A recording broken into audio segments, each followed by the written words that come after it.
Hard Times by Scott Gillam. Times get tough. In the 1920s, many people had invested their money in the stock market. The stock market is where stocks, or money invested in companies, are traded. The prices of stocks, however, sometimes rose higher than the stock's real value. This inflation was partly caused by people borrowing money to buy the stocks. When too many people tried to make money by selling their stocks, the prices fell sharply and quickly. A stock market crash was the result. A crash is a sudden and severe decline in business. In this stock market crash, some people lost large amounts of money overnight. Many people, especially the poor, suffered greatly. Food, clothing, and good housing were hard to find without money. By 1932, the rate of unemployment was still growing. 1 out of every 4 people did not have a job. With so many people out of work, stores closed because no one had money to spend. Many people did not have enough to eat or lived in poor housing. Nearly 1 out of every 5 farmers had to sell their farms. Many of these farmers lost their homes and moved to areas where they could find a job. A period of severe decline in an economy is called a depression.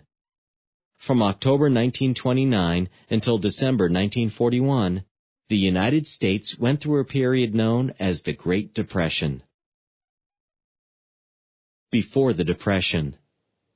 During the 1920s, thousands of small companies were taken over by larger companies. Membership in labor unions fell sharply. By 1929, 200 corporations controlled more than half of America's industries.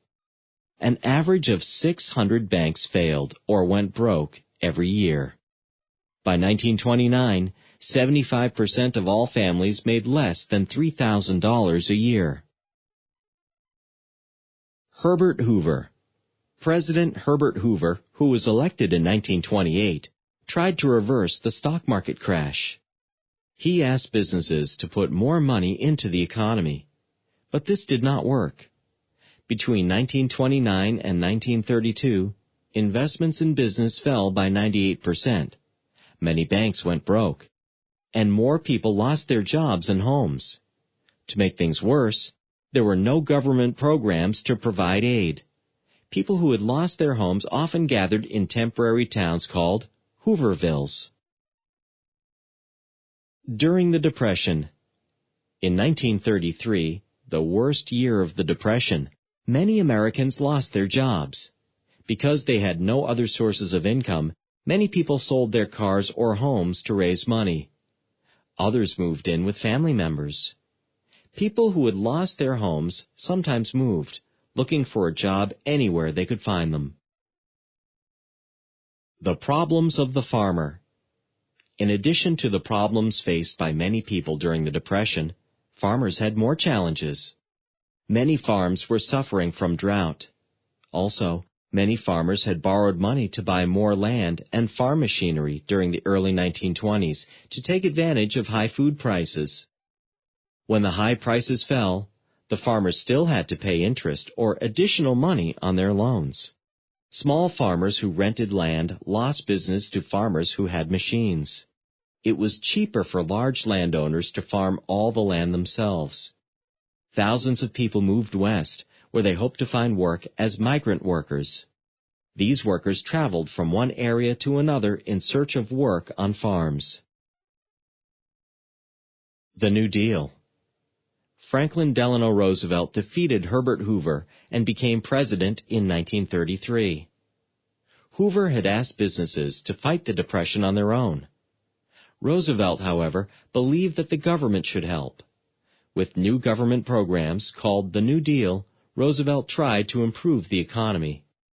Some programs aimed at reforming or improving banks and the stock market. The Securities and Exchange Commission is a government agency that checks to see that trading in the stock market is done in a fair manner.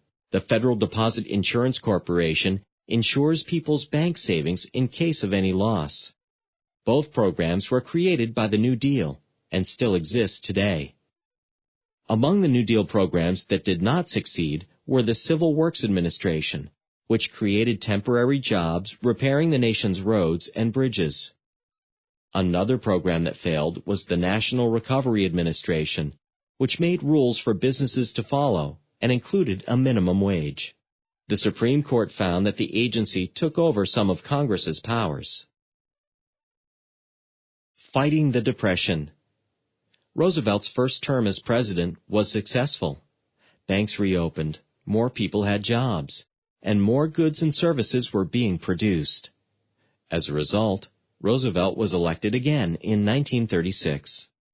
Some of Roosevelt's success came from his wife, Eleanor. She visited New Deal projects across the country, building public support for them. She took a special interest in the problems of the poor. Roosevelt gave informal talks called fireside chats over the radio to explain his programs and plans. Together, Franklin and Eleanor Roosevelt helped to bring the nation through a difficult time. Despite their efforts, however, the economy was still weak. Roosevelt was widely criticized for supporting labor unions. Labor unions had used the sit-down strike, in which workers stay inside a factory and refuse to work in order to get higher pay. Many people also did not like Roosevelt's attempt to enlarge the Supreme Court to make it support his views.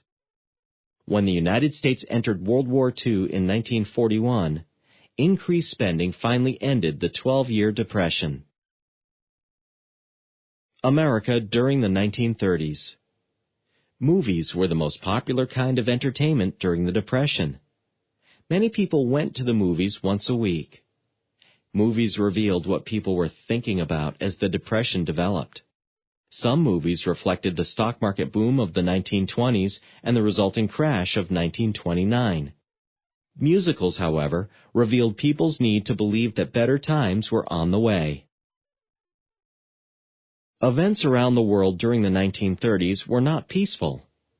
Japan's invasion of China and Germany's attacks in Europe helped Roosevelt get congressional approval to increase the national defense. After Germany defeated France in 1940, Congress passed the draft law. As the nation got ready to fight a new enemy, the number of people without jobs decreased by half. Men were called up to serve in the armed forces. Their places in the workforce were filled for the first time by women in large numbers. The economy was growing again, but the nation was also getting ready for war. Today's New Deal programs. People disagree about how successful the New Deal was in fighting the Depression, but most agree that life today is very different because of changes made by the New Deal in the 1930s. Many programs that were started during the Depression are still around today. These federal programs would probably not exist if it had not been for the New Deal. How the Depression still affects America. In addition to the New Deal programs, we still feel other effects of the Great Depression. During Roosevelt's presidency, the size and power of the government increased greatly. Once the economy began to improve, however, some businesses did not want the programs to continue. Today, people still disagree about how much power the government should have over the nation's economy.